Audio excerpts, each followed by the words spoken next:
You love the feeling of being renewed. To protect the things most precious to you.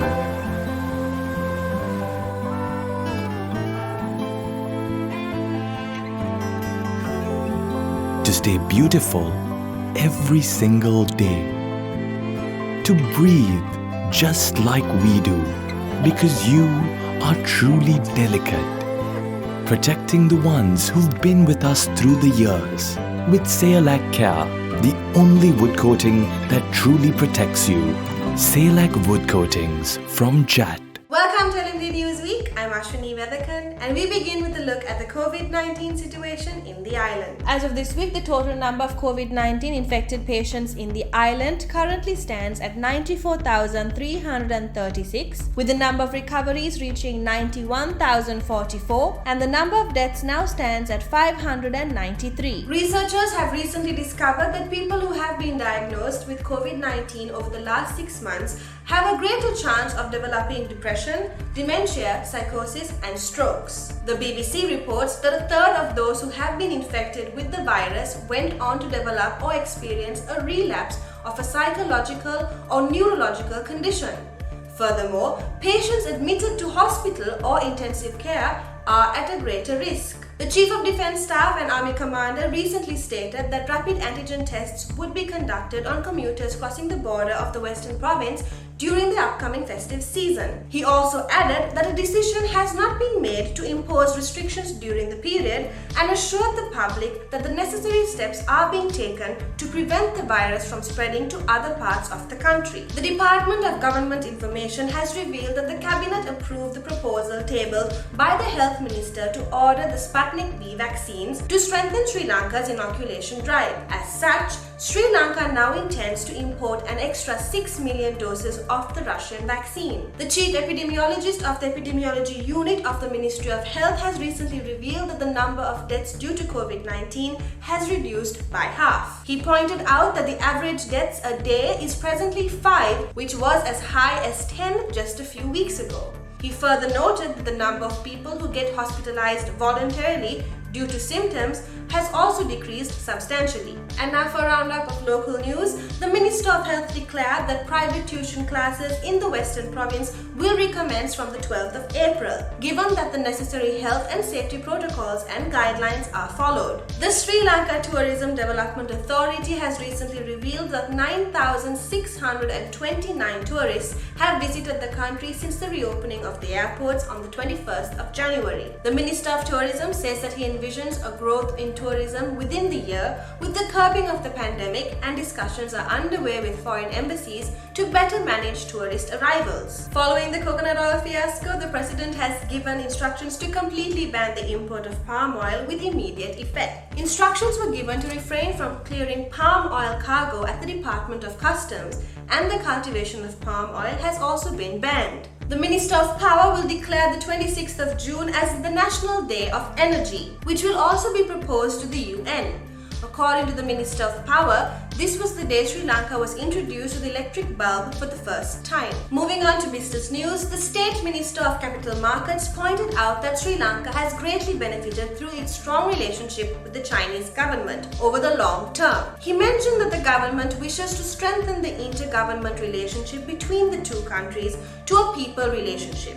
Acknowledging the importance of Chinese investments in the local economy, the state minister said that steps will be taken to remove any impediments to Chinese projects. Yet another statement made by the State Minister of Capital Markets reveals that special attention is to be paid to the import of eco-friendly vehicles. He discussed the possibility of manufacturing such vehicles locally, considering the value addition that a vehicle assembly could contribute to the local economy. The Colombo Law Society, with the funding of the United States Agency for International Development, recently unveiled a mobile application that provides members of the law school with access to online legal resources and court calendars. This app is expected to enable practitioners to better serve the public due to court calendars and law reports being a few clicks away. The Sri Lankan rupee has seen better days as it continues to depreciate against the US dollar, with the selling rate standing at rupees 202.88 a dollar as of Wednesday. The previous lowest was recorded at 202.70 just a day earlier. Accordingly, the selling rate and indicative rate stands at 198.56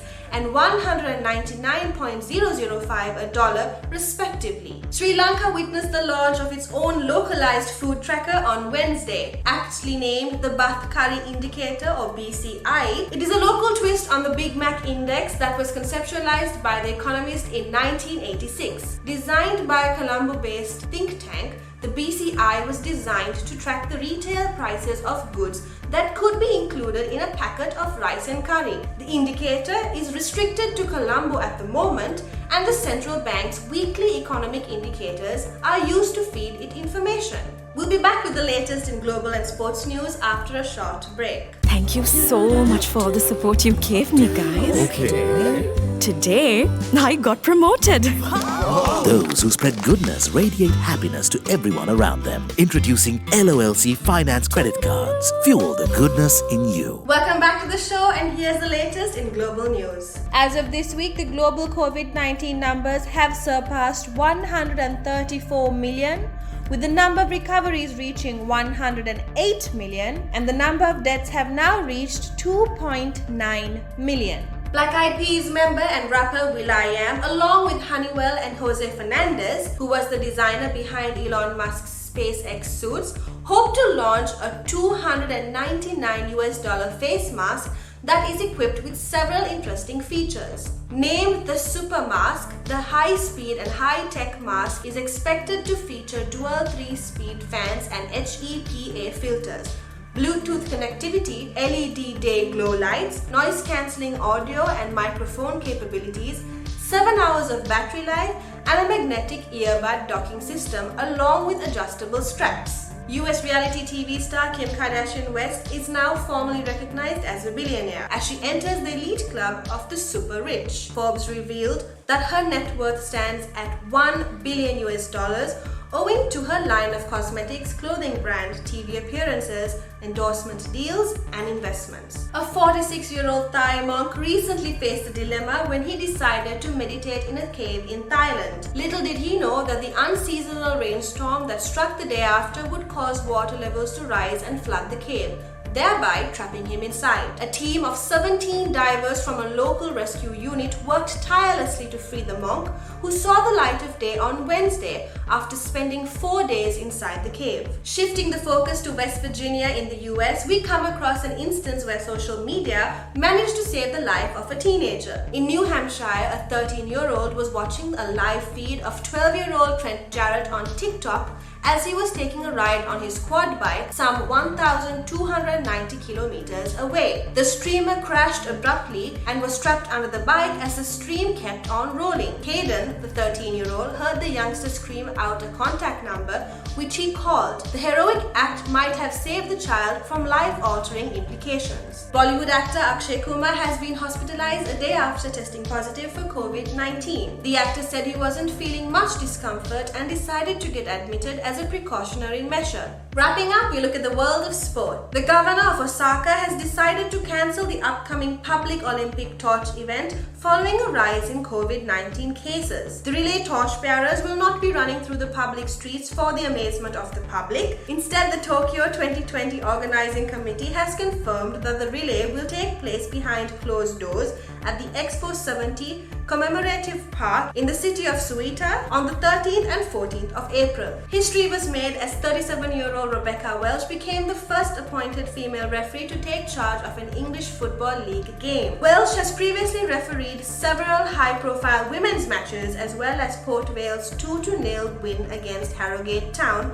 in the third tier of men's English football. Tennis power couple Alina Svitolina and Gael Monfils recently announced their engagement on social media. They are ranked world number 5 and 14 respectively, and WTAtennis.com reports that the couple have been dating since 2018. Pakistan beat the Pro Teas in the third ODI held in Supersport Park Centurion, thereby sealing a 2-1 victory in the series. The Centurion, who unfortunately missed out on an ODI double ton in the second match, scored yet another century, a brilliant knockoff, 101 of 104 balls, and along with the calculated stroke play of captain Baba Azam, who scored 94 of 82 balls. The team set a total of 320 for the hosts to chase. South Africa was bowled out with 292 on the board in the 49th over of the game. And that's all the news we have for you this week. Don't forget to subscribe to our YouTube channel and follow us on Facebook and Twitter.